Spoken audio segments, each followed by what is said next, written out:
더불어민주당은 보면 볼수록 뭐하는 집단인지 의문이 들게 만듭니다. 청와대와 집권여당 더불어민주당은 집권 이후 끊임없이 반일을 조장해왔습니다. 몇 가지 사례만 들면 청와대에 있는 문재인은 3.1절 기념사에서 친일 청산하자며 반일을 부추겼습니다. 빨갱이가 친일 잔재라는 거짓말까지 서슴없이 뱉어냅니다. 끊임없이 반일을 부추기고 있습니다.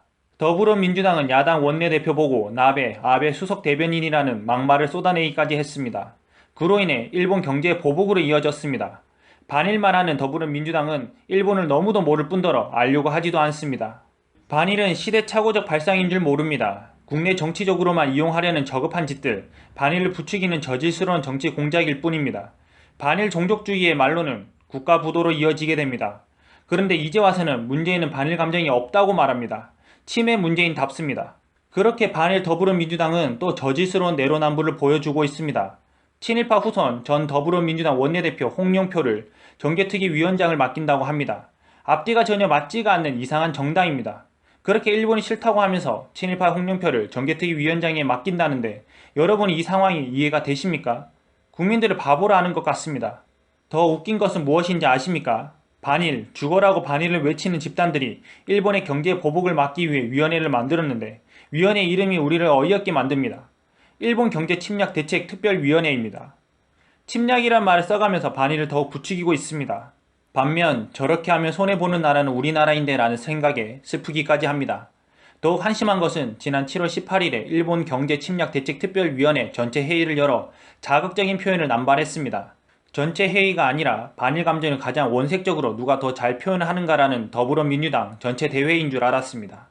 기사를 보면 최재성 일본 경제 침략 대책 특별위원장은 이날 국회에서 열린 특위 전체 회의에서 일본 정부는 자국민 불만을 외부로 돌리려는 군부 세력의 오래된 정한론에 사로잡혀 명분 없는 실책을 범했다며 일본발 경제 대전이 현실화한다면 일본은 국제무역 질서를 무너뜨린 경제 전범국으로 기록될 것이라고 포문을 열었다고 합니다. 거기다가 전범국, 매국, 친일 정권 등 각종 원색적인 발언들이 나왔다고 합니다. 이 말만 들으면 대한민국이 일본보다 잘 사는 대선진국이고 일본은 아프리카 소수 종족 집단인 줄 알겠습니다. 이 발언들을 보면 그들의 사고를 대충 알 수 있습니다. 아직도 더불어민주당 사람들의 사고가 1900년대 초반 일제시대적 사고를 하고 있습니다. 근대화된 시민의식이 전혀 없습니다. 지금 어느 시대인데 여기서 정한론이 나옵니까? 우리나라가 잘못한 일을 가지고 일본 탓만 하고 있습니다. 상식적으로 입장 바꿔 생각해보면 답이 나옵니다. 일본이란 나라가 바보 국가입니까? 자기 나라를 싫어한다고 쥐야장천 떠들어대는 한국에게 왜 잘해주고 싶겠습니까? 일본은 수교 단절이라는 카드까지 꺼낼 수 있다고 봅니다. 한일 관계가 나빠지면 큰 손해보는 나라는 일본이 아니라 한국입니다. 이전 영상에도 말씀드렸다시피 한국은 일본보다 기술력이 좋은 나라가 아니며 경제적으로 잘 사는 나라가 아닙니다. 이것이 냉혹한 현실입니다. 인정할 거는 인정합시다. 그리고 한일 관계가 파탄으로 가고 있는데 더불어민주당 일본 경제 침략 대책 특별위원회는 일본의 특사 파견에 대해 지금 시점에서 특사 파견은 적절치 않다고 의견을 모았다고 밝혔습니다. 특사를 당연히 파견해서 한일 관계를 정상화해야 합니다. 과거 사드 방중은 괜찮고 일본 방문은 잘못된 겁니까? 그 당시 사드 반대 의사 전달하겠다고 난리치며 중국의 사드 보복 조치를 중단해달라고 방중하던 정당이 더불어민주당 아닙니까? 그것도 2번이나 갔습니다. 동일하게 일본의 보복 조치를 중단해달라고 집권 여당으로서 특사 파견을 해야 합니다. 2번은 못할 망정 1번은 해야 되지 않겠습니까? 안 하고 뭐 하시는 겁니까? 중국은 4대 국가이고 일본은 악질 국가입니까? 역사적으로 봐도 중국이 훨씬 나쁜 국가인데 말이죠. 중국이 보복하면 달래러 가고 일본이 보복하면 똑같이 맞받아치려고 하고 전형적인 바보들의 향연입니다.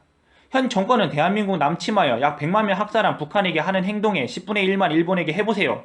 그럼 이 시국까지 오지 않았습니다. 문재인과 더불어민주당은 제발 정책의 일관성을 보여주십시오.